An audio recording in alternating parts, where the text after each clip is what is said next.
So somebody's asking, why did God create evil? The issue with evil is that it's really an issue of perspective.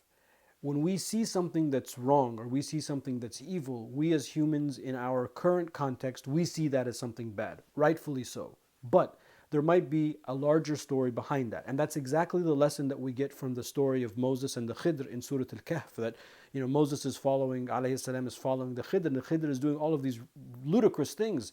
And Moses is like freaking out, why'd you do this, why'd you do that? He was right to ask those questions. But what the Khidr showed him afterwards is that there was a story behind the story. If you think of global events and evil and darkness in the world, from that perspective, you will understand that Allah subhanahu wa ta'ala has some wisdom behind what He's doing. We will not necessarily know what that is now. And I know that a lot of people don't find that as a satisfying answer, but that's really what's happening behind the scenes. We just do not know what's going to happen.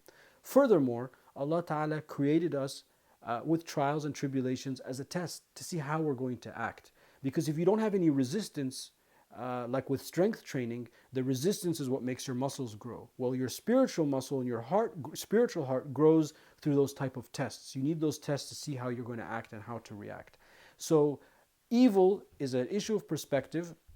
It's also a test to see how we're going to react as a community. If we see something that's unacceptable, are we going to act, try to fix it, try to do better, or are we going to just sort of give up and give in and say, oh, woe is me, and look how bad the world is? So that's a form of test. And that's kind of what we can understand from the question of evil. Wallahu a'lam.